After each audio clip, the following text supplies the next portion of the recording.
That was 5,000 RPM. We'll turn the fan off.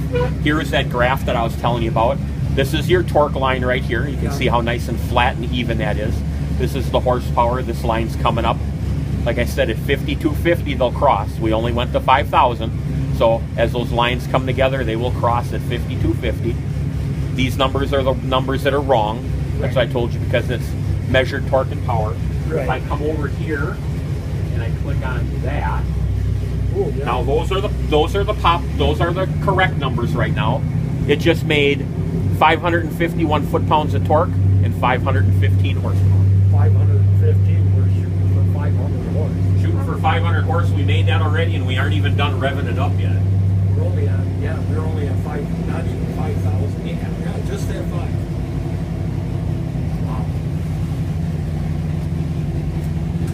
Listen to it right. Got a nice.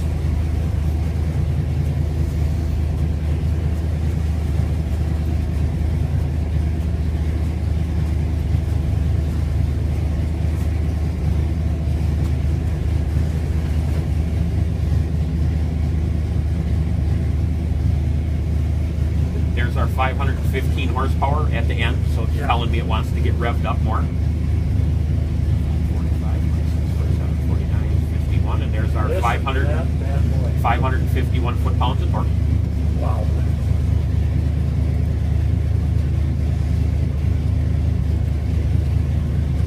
See, the engine gives you the horsepower to each speed when she kinds up. Your foot-pounds.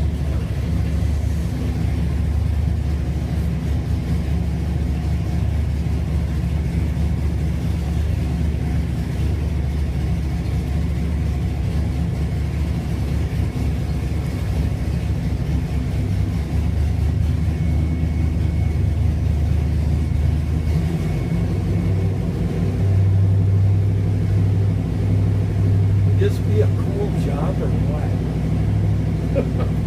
Yeah, that's what I say too. Wouldn't it be a cool job to work at the airport? After a while, it's just a job. Yeah, that's this is the fun part. Yeah. You know, it's all of the stuff that leads up to this. Yeah. You know, we call it washing the dishes. You know, every part that you machine, you have to wash. Yeah. Everything has to be washed. Everything has to stay clean. You know, that's the bummer part. Yeah. You know, you're in the back getting dirty and you're washing. And, you know, for me, I like to paint. So painting part of it I like to do. That's why everything's all nice and shiny and clean and, you know. Nice.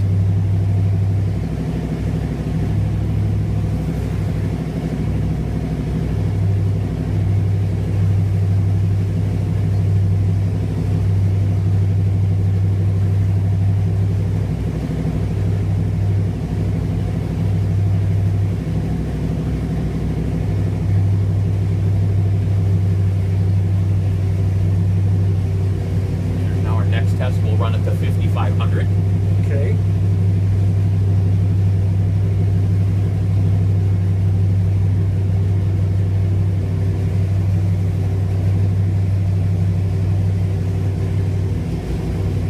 We'll let our air temperature come up a little bit there. Just as went to 70 degrees.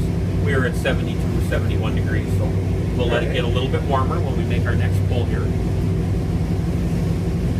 Oh, is that thing? And there isn't a lot of experimenting that we have to do here. That's pretty much such a standard combination. And, you know, we use this part, this part, this part, this part. We put it together, and as long as everything is good, there isn't a bunch of changing that has to be done. Not like in the old days where, you know, we'll run it on this cam and then we'll take it out and we'll put another one in. Right. And, yeah, you pretty much know right from the start what she's going to do. Yeah.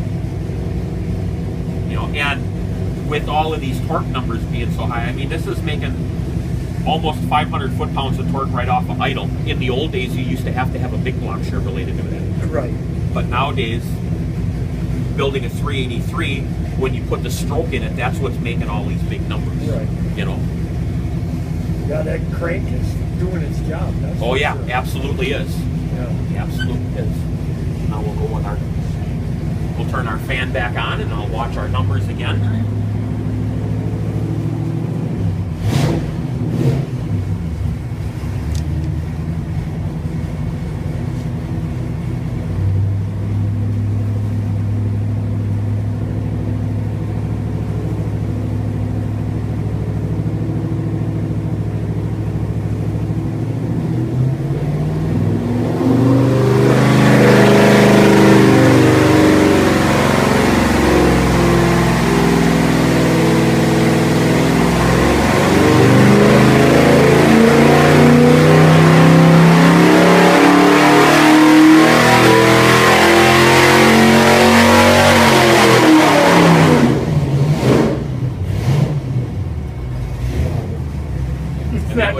that was 5,500. So now you can see here at 5,500, Here's the line. you know, our 5250, our line cross, like I said, our torque is really nice, and then the torque starts to fall off. And here you can see the horsepower climbs up. And what we look for here is we look for this nice straight line. If we would have a line that would look like a heartbeat, then the engine has a miss. Even though you can't hear it, it'll show me that it has a miss in it, that it's not firing on all 8 cylinders all the time. But by having the line be real nice and curved like this, that's telling me that this motor is running optimum. So you can see here how this line is starting to lay down. If you look in here, you can see there's little gray squares. And what we do is we watch in those squares to see how those lines are laid out. That you can see here, everything climbs up here real nice, and then we start to level off. That's telling me that the motor's just about done making power. Yeah, we'll see what the actual is. Yeah. Horsepower. This is idle adapter. And that's even a little on the high side for the idle. When we're done here, I'll idle it down one more time so Ann can hear it. This is what Jeff's motor should sound like. See how it's got that thump. Jeff's motor. That's where I think he's under cam.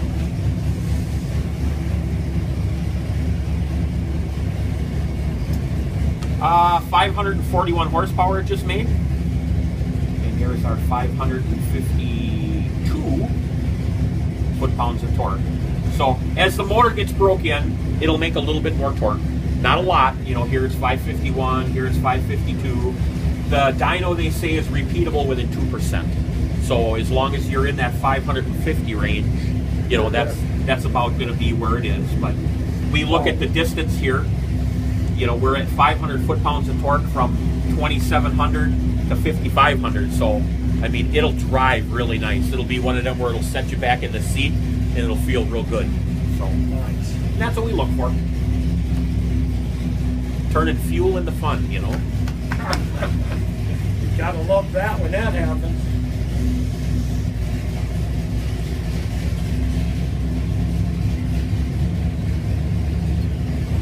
It's hard to believe 541 horse Yeah, 541 horsepower. at 5,500.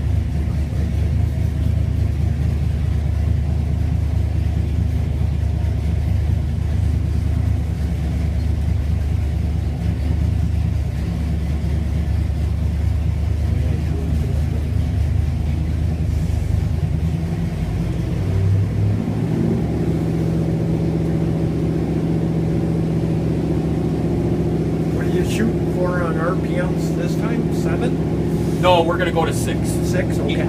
Yeah. We were at 5, Right. 4 and then we went to 55, and Done. like I said, that line was just about done. Right. So we'll rev it up to 6,000, and it'll pretty much be done making power. Okay. That doesn't mean that you have to stop revving it at 6,000. Right. But You know, we put it in the car, you can run it to 7,000, but we don't have to here because we don't make no more power. you're right. Right. Yeah, it's pretty much done. You know, then. like our circle track stuff, like when we used to build France circle track motors, those motors used to stop making power about 6,800, and they'd rev them to 8,500. Just because that's what it took with the gearing that was in the car. Right. Otherwise, everybody blow your doors off coming out of the corner because you need everything all revved up all the time on a circle track deal, you know. So, Sure. That makes sense. yeah. So I think what we'll do here now, this will be our 3rd test. It'll probably be our last one. I'll have you guys stand outside. Okay.